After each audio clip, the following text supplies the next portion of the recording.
Podemos dar como un tiempo a que ustedes tengan algún tipo de reacción, comentario. Me ubico desde los estudios del desarrollo, desde la psicología. Entonces, digamos que desde la psicología el desarrollo está visto desde ciertas dimensiones. Bueno, me explico, el lenguaje, la construcción del espacio, la construcción de la relación con el entorno, bueno, una serie de dimensiones, y está vinculado definitivamente a lo temporal, ¿sí? Cuando yo puedo decir que hay desarrollo, bien sea en una comunidad o en un sujeto. Bueno, hay unas especificidades del desarrollo para no solaparlo con la enseñanza, con el aprendizaje. Entonces, no sé si en algún momento, porque pareciera que son lo mismo cuando yo hablo de desarrollo y hablo de aprendizaje, si en algún momento hay alguna diferencia, cuando yo puedo decir que alguien se ha desarrollado, por ejemplo, en este dominio que es de la escritura superior, ¿por qué no decir que alguien ha aprendido? ¿Por qué no decir que ha tenido unos logros? En los enfoques, en estos enfoques, el único que se utiliza para responder a esa pregunta es el 2. El desarrollo como la expansión de la distancia entre el conocimiento formalizado y el no formalizado. Entonces, les decía que lo que yo conocí es, en la derivación en educación, es lo que ellos llaman el mapeo curricular. El mapeo curricular es, yo tengo unas fuentes de entrada a una intervención diseñada intencionalmente para que a alguien le pase algo, ¿cierto? Y entonces yo defino, pero fíjate que no son indicadores de desarrollo, ellos lo llaman resultados de aprendizaje, learning outcomes, y yo describo. Si después de cierto tiempo yo hago esto, yo espero que la gente responda así. Y la única asociación que hacen, y eso no es aprendizaje incidental, por eso fue la distinción que intentaba hacer entre aprendizaje escolar, esto es aprendizaje escolar. Y en este enfoque, la única hipótesis, a ver, ellos sí desarrollan, les decía que eso se llama la teoría de los conceptos de umbral. Lo que ellos sí dicen es que la analogía que utilizan es, un concepto de umbral es algo que le cuesta a alguien años, ¿cierto? Años de transformación, y una vez lo pasa el umbral, ya no tiene reversa.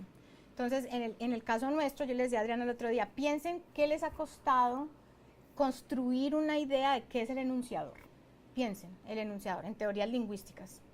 Piensen sus propias trayectorias intentando construir una idea de qué es la situación de comunicación y eso cómo se diferencia de la situación de enunciación, ¿cierto? Entonces, en ese campo de conocimiento, eso sería un concepto de umbral, y son años, ¿cierto? Años físicos, biológicos, ¿cierto? Identitarios, de construcción de una teoría, ¿cierto? Interpretativa de ese fenómeno.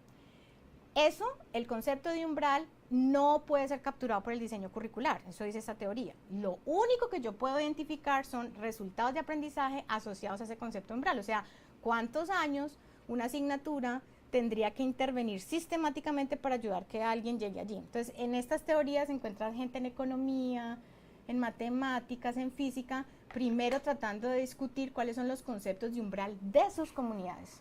O sea, es saber especializado, y entre más producción y más especializado, otros conceptos de umbral emergen.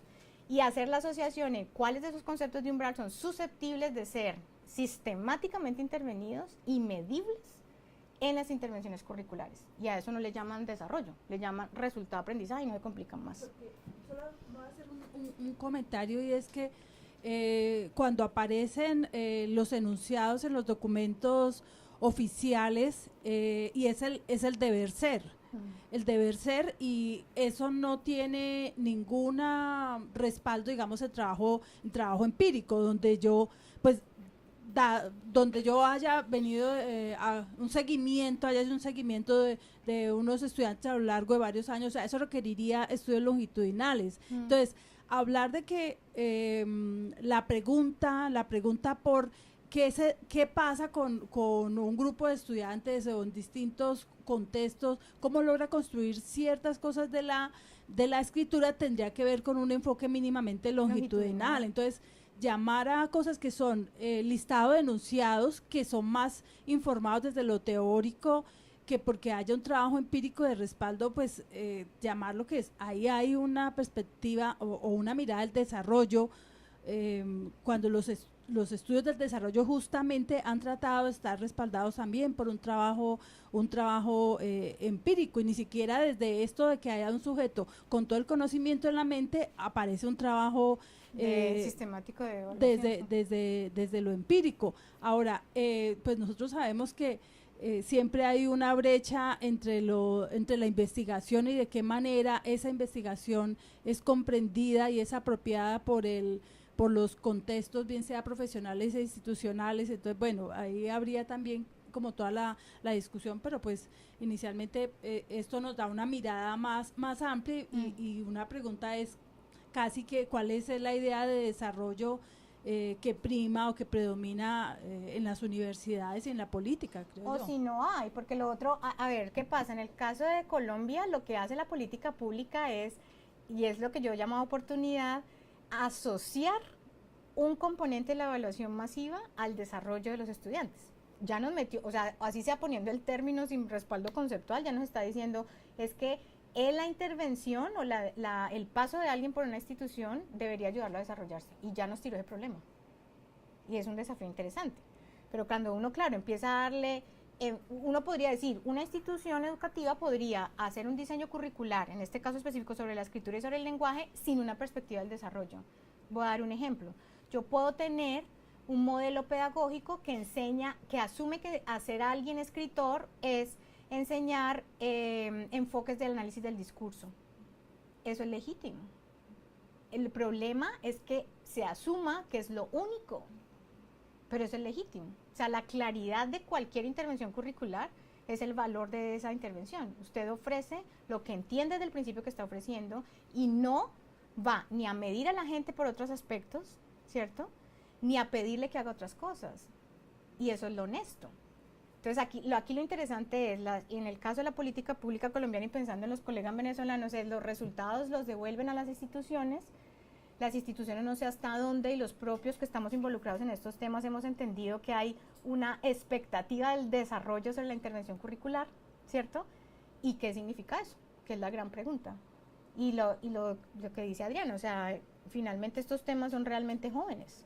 Entonces lo interesante es abrir la discusión, pensar que es un asunto importante, porque está la responsabilidad de los diseños curriculares y de nuestras acciones siempre en juego, y son una oportunidad para hacer investigación casi básica. Para mí sería investigación básica en nuestros campos.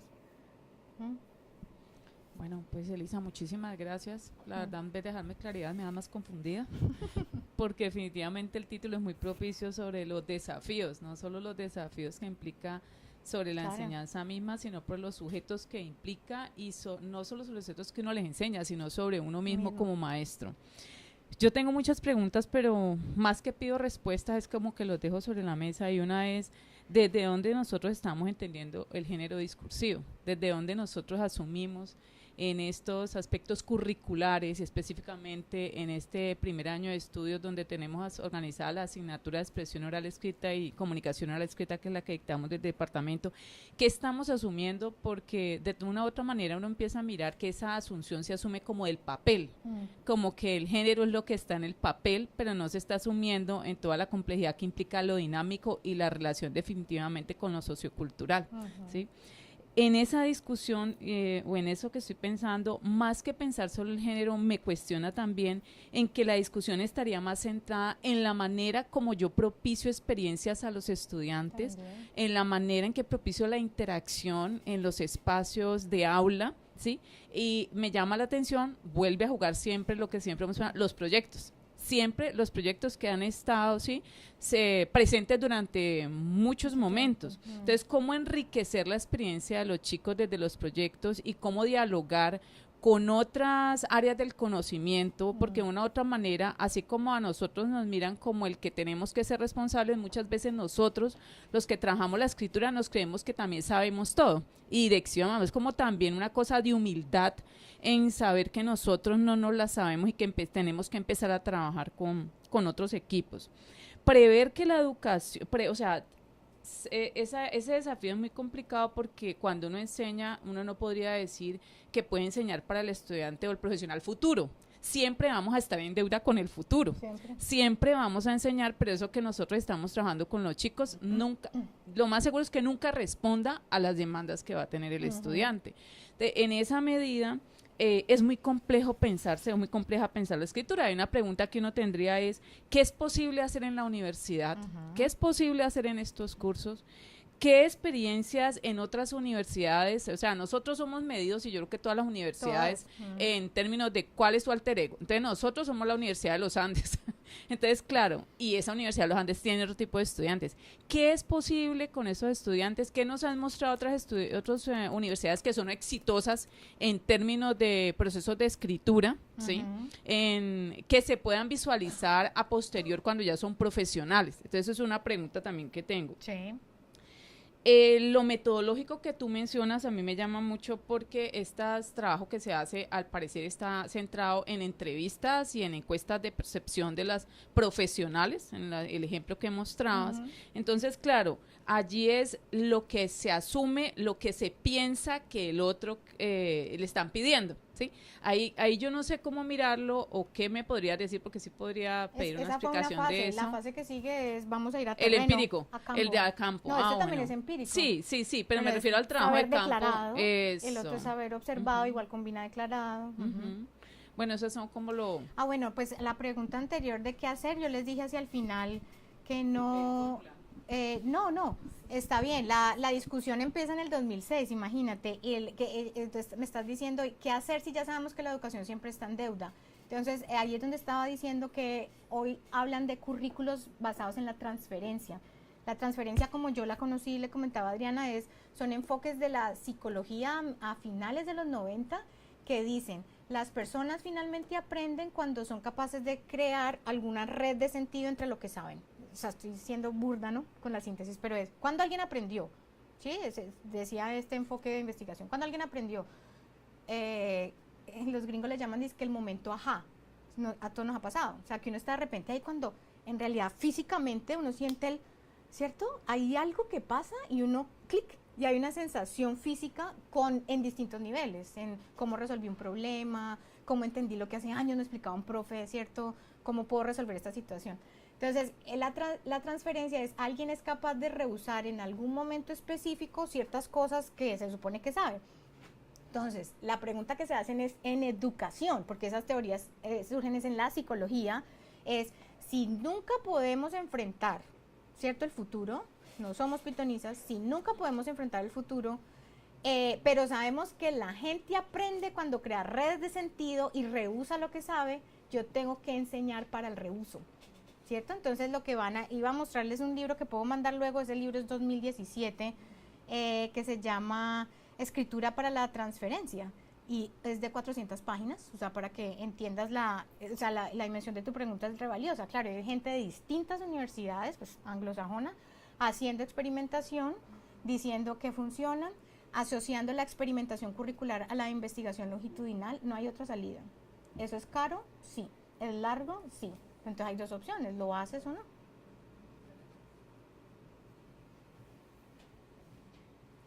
¿Listo? Bueno, muchísimas gracias. Claro, lo hemos logrado, muchísimas gracias y bueno, hasta la próxima.